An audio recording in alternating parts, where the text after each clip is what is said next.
Hello दोस्तों, welcome to my channel. और आज हम पढ़ेंगे मध्य प्रदेश की नदियां।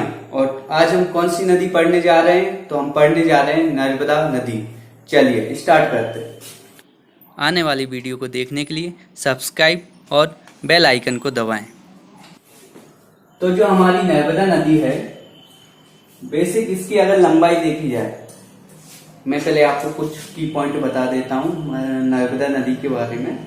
इसकी जो लंबाई है वो है 1312 किलोमीटर और ये इसकी पूरी लंबाई है, जिसमें मध्य प्रदेश में भी बहती है, गुजरात में भी बहती है और महाराष्ट्र में भी बहती है। लेकिन अगर पर्टिकुलर मध्य प्रदेश में बात की जाए तो इसकी लंबाई है 1077 किलोमीटर। इसके अन्य नाम हैं मेकासुता, नामोदोस और रेवा। और यह भारत की 5वीं सबसे बड़ी नदी है। सबसे बड़ी नदी भारत की तो आपको पता ही होगा गंगा है। और ये जो हमारी नर्मदा नदी है जो मध्य प्रदेश से निकलती है, इसकी जो लंबाई है वो है 1312 किलोमीटर, जो कि 5वीं सबसे बड़ी नदी है भारत की और मध्य प्रदेश की सबसे बड़ी नदी। चलिए स्टार्ट करते हैं। जो नर्मदा नदी है इसका आपको पता होगा जहां से निकलती है। तो ये कहां से निकलती है? ये निकलती है अमरकंटक। अमरकंटक जो कि अनूपपुर जिले के पुष्कर तहसील के एक जगह के नाम है अमरकंटक, वहां से निकलती है, जो कि पुष्कर तहसील में आता है। और अमरकंटक जहां से निकलती है। चलिए, तो अमरकंटक में सबसे पहले वहां 4 कुंड हैं। ध्यान से देखिए, वहां पे आपको 4 कुंड मिलेंगे अनूपपुर के अमरकंटक में। तो वहां पे सबसे पहला जो कुंड होता है वो होता है सरस्वती कुंड। जो सरस्वती कुंड होता है उसमें पानी आता है, वहां से थोड़ा बहुत निकलता है और आगे जाकर दूसरे कुंड पुष्कर कुंड में भरे आता है। जब ये दोनों कुंड भर जाते हैं, इसके बाद एक तीसरा कुंड आता है कबीर कुंड। और कबीर कुंड में भरने के बाद आगे एक और कुंड होता है जिसका नाम होता है नर्मदा कुंड। और नर्मदा नदी जो कि नर्मदा कुंड से ही निकलती है। और अगर स्थान की बात की जाए तो मैंने आपको बता चुका हूं, अमरकंटक जगह से निकलती है जो कि पुष्कर तहसील में आता है और अनूपपुर जिले में आता है। चलिए स्टार्ट करते हैं। उसके बाद जैसे ही ये नदी आगे बढ़ती है तो सबसे पहला जो जलप्रपात बनाती है वो होता है कपिल धारा। कपिल धारा जो जलप्रपात है, इसकी जो ऊंचाई होती है वो होती है 24 मीटर।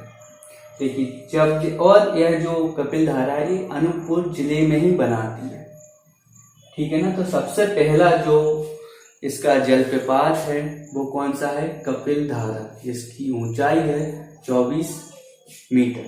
चलिए, इसके बाद जब नदी बढ़ती है तो एक बरगी बांध आता है।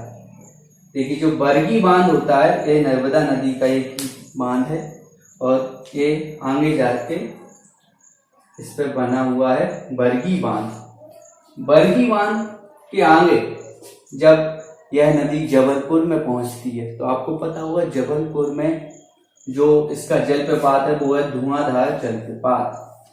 आपने अक्सर सुना होगा धुआंधार जलप्रपात जो होता है, उसके बारे में आपने कक्षाओं में पढ़ा होगा, छोटी कक्षाओं में। तो जो धुआंधार जलप्रपात है ये जबलपुर में पाया जाता है, या वहां बनाती है नर्मदा नदी। इसके बाद जैसे ही यहां से थोड़ी आगे नर्मदा नदी जाती है तो वहां पर एक इसकी सहायक नदी जिसका नाम है तवा नदी।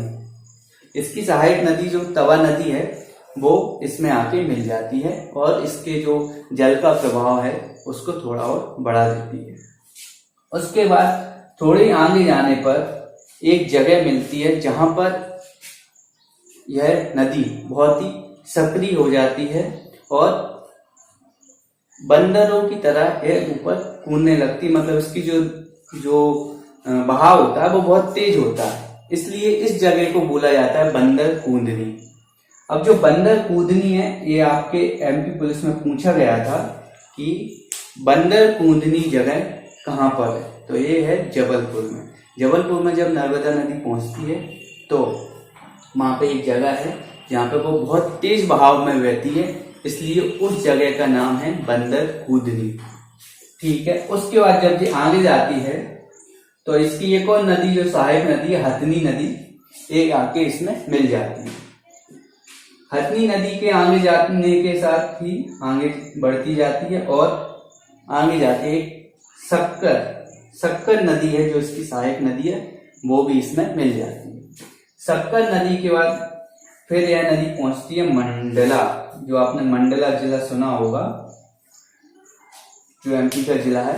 मंडला जिला में जब यह पहुंचती है तो यह नदी मंडला जिले को तीनों तरफ से घेरे हुए है। आपसे कुछ ऐसा पूछा जा सकता है कि वो कौन सा जिला है जो नर्मदा नदी से तीनों ओर से घिरा हुआ है, तो वो कौन सा है? मंडला। हम याद कर सकते हैं। ठीक है, उसके बाद जब यह नदी मंडला से थोड़े आगे बहती है तो इसकी एक और जो सहायक नदी है वो है हिरन। जो हिरन नदी है वो भी इसमें आके मिल जाती है और इसके जो नदी की धारा है उसको थोड़ा और बढ़ा देती है। इसके बाद आगे जाके इसमें दो नदियां मिलती हैं, एक ऊंटी नदी और एक दूधी नदी। देखिए, जो ऊंटी नदी है वो दाएं साइड से मिलती है और जो दूधी नदी है वो बाएं साइड से। तो अगर हम बात करें कि नर्मदा नदी की कितनी सहायक नदियां हैं, तो नर्मदा नदी की टोटल 41 सहायक नदियां हैं। इनमें से अगर देखते हैं कि दाईं ओर, मतलब हम यहां से स्टार्ट कर रहे हैं तो इसका दायां ओर क्या होगा? इस साइड, ऊपर की साइड। तो यहाँ पर देखिए ये विंध्याचल पर्वत है और नीचे सतपुड़ा पर्वत है। तो जो विंध्याचल पर्वत है ये आपको पता होगा मध्य प्रदेश के बीच में से निकला है और जो सतपुड़ा है यह मध्य प्रदेश के दक्षिण में स्थित है। तो इन दोनों के बीच में ही नर्मदा नदी पूरी बहती है। ऊपर होता है विंध्याचल पर्वत जो कि यहाँ से पूरा मध्य प्रदेश में फैला हुआ है और नीचे पूरा सतपुड़ा फैला हुआ है। तो इन दोनों पर्वतों के बीच में से नर्मदा नदी जो है बहती जाती है।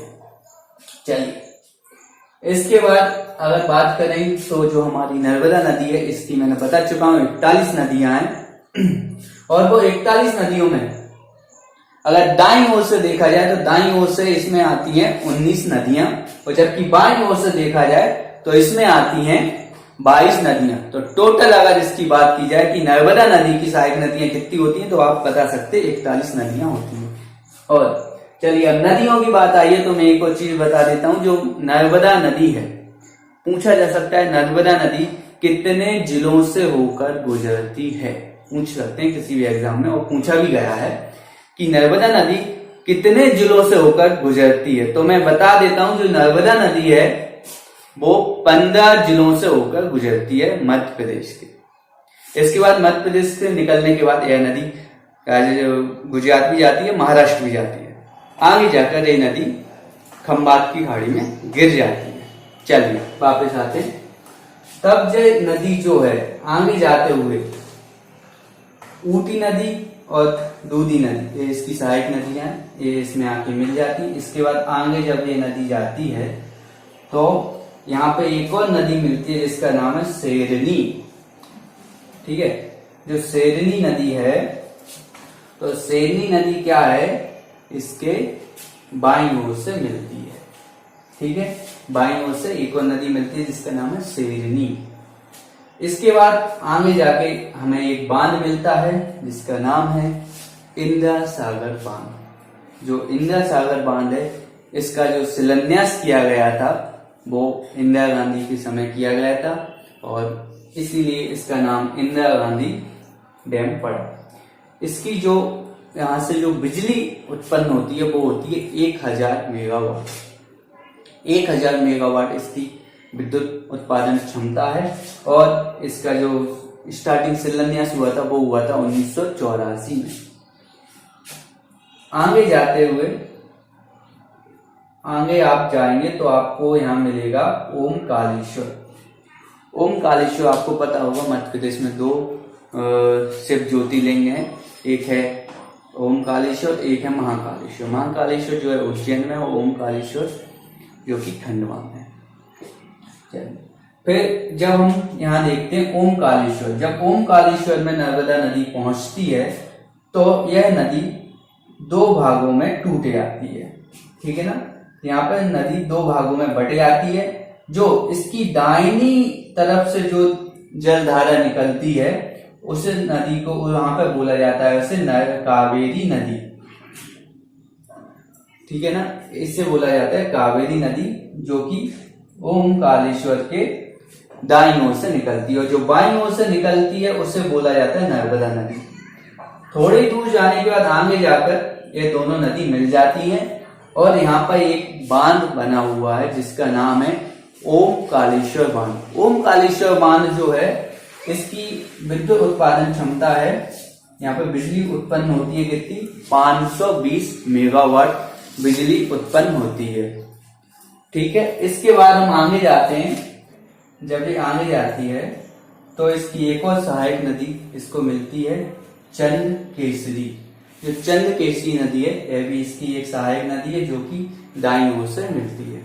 जब आगे जाती है तो खरगोन में पहुंचने पर यह कई भागों में टूट जाती नदी, मतलब इसका बहाव बहुत ज्यादा हो जाता है। ऐसा माना जाता है कि पुराने समय में ऋषि अगस्त द्वारा नर्मदा नदी को यह श्राप दिया गया था कि आपका जो बहाव है यहाँ पे कई भागों में टूट जाएगा। तो इस वजह से ऐसा माना भी जाता है कि ऋषि अगस्त द्वारा श्राप देने के कारण यह धारा कई भागों में टूट जाती है। लेकिन अगर ऐसा भी माने तो यहाँ पर यह नदी को माना जाता है सहस्त्र धारा, जो कि खरगोन में है। इसके बाद जैसे ही आगे जाती है तो यहाँ पर एक महेश्वर बांध है, इस पर बना हुआ है महेश्वर बांध, और महेश्वर बांध पे जो है उसकी उत्पादन क्षमता है 450 मेगावाट। 450 मेगावाट यहाँ से बिजली जो है उत्पन्न होती है। ठीक है, इसके बाद यह नदी, जब ये नदी आगे जाती है तो महाराष्ट्र, उसके बाद गुजरात में जब पहुंचती है तो इस पर एक बांध बना हुआ है, सरदार सरोवर बांध, जो कि 1961 में इसका शिलान्यास हुआ था। और यह जो परियोजना है कितने राज्यों की है, तो ये 4 राज्यों की है। इसमें मध्य प्रदेश, गुजरात, महाराष्ट्र और राजस्थान शामिल है। इस पर देखिए आप, ये परियोजना जब शुरू हुई थी तो इस पर एक विवाद उठा था, एक आंदोलन चलाया गया था, नर्मदा आंदोलन। ठीक है ना, तो ये किसके द्वारा चलाया गया था, इसमें किसकी अहम भूमिका थी, तो इसमें कौन कौन की थी, बाबा आटे, अनिल पटेल और मेघा पाटेकर, और इन लोगों ने ये आंदोलन में अहम भूमिका निभाई थी। चलिए अब आपका ये टॉपिक कंप्लीट होता है, नर्मदा नदी।